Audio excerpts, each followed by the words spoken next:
So rook c1 first, a6. I'm just too far away. King d7, king d5, a7.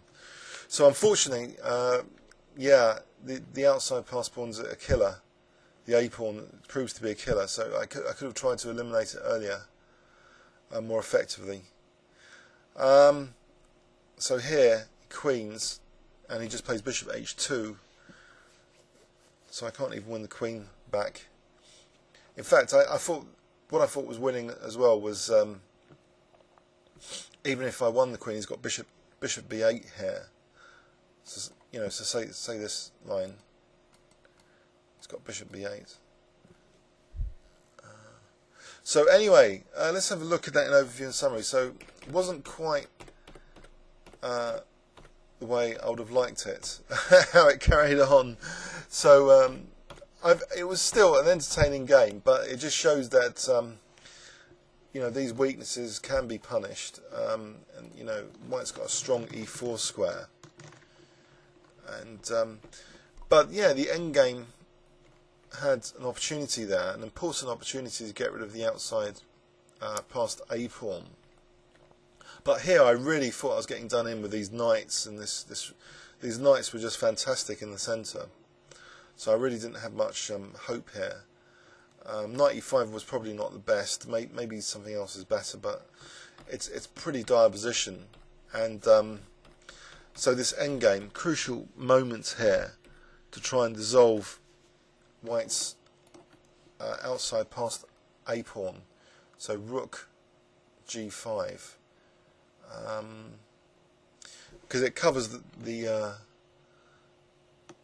it makes it much more difficult to protect it. So let's see that again. So a6, this variation. If I'm winning a4 first, then that's fine. And there's no bishop c5 here, so that's a very nice, nifty move, that rook g5 attacking the pawn from the side. So maybe that's one lesson there, not to give up too easily, and you know, to be demoralised from earlier events when the endgame comes, even if you're 3 pawns down for the exchange. Okay, so in the game, yeah, there was a dangerous passed a pawn supported by the bishop for quite a long while, and it proved decisive in the end. Comments or questions on YouTube? Thanks very much.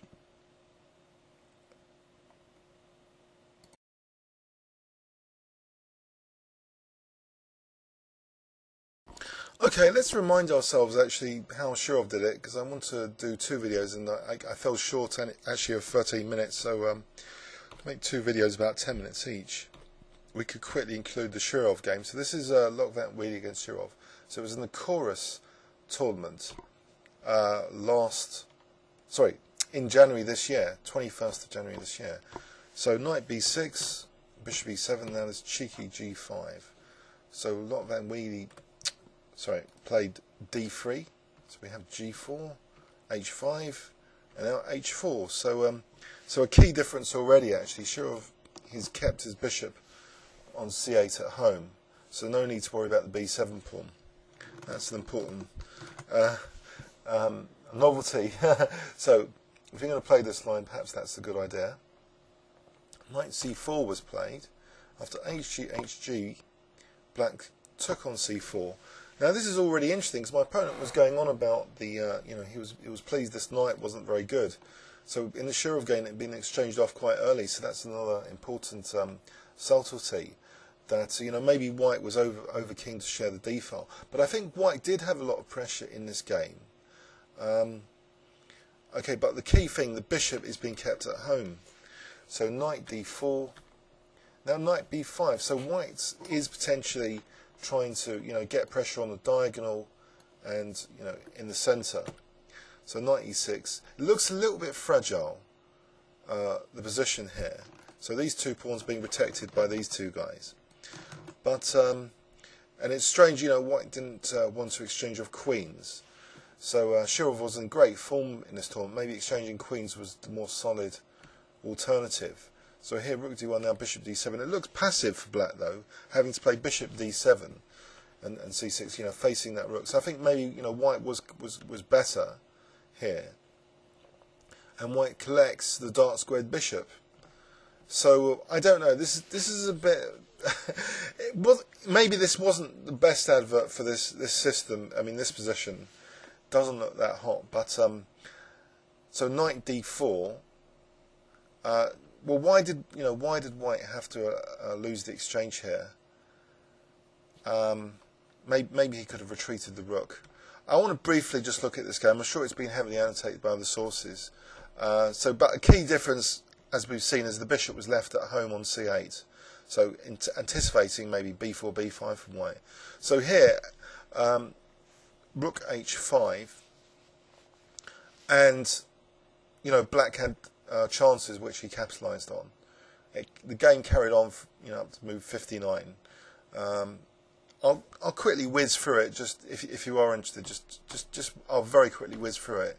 So the e2 pawn, maybe that didn't need to be left on, and it looks as though black's queen side is getting pulverised. But these light squares in the h4, the rook is actually doing something in this game, threatening concrete things. So the queen coming to c2 attacks that c4 pawn, and so c5, nice move here. So this queen on the queen side, overloading white's queen, trying to protect it. Okay, so queen d6.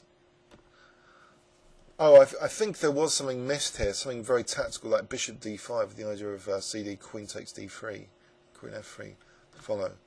Well, it was around here when I was watching this game. So anyway, so this was the game continuation, and so Shirov was actually just exchange up, pure exchange up, no pawns involved. So he converted this. So anyway, to summarise, what are the key differences if one is going to play this system? I had it right so far, but the key difference, the most visible, is the bishop never goes to e6 here, because b4, b5, and knight d2. B7's gonna. You don't want to waste time defending b7. So and then a whole different game pattern really, because of knight c4 emerged. Comments or questions on YouTube? Thanks very much.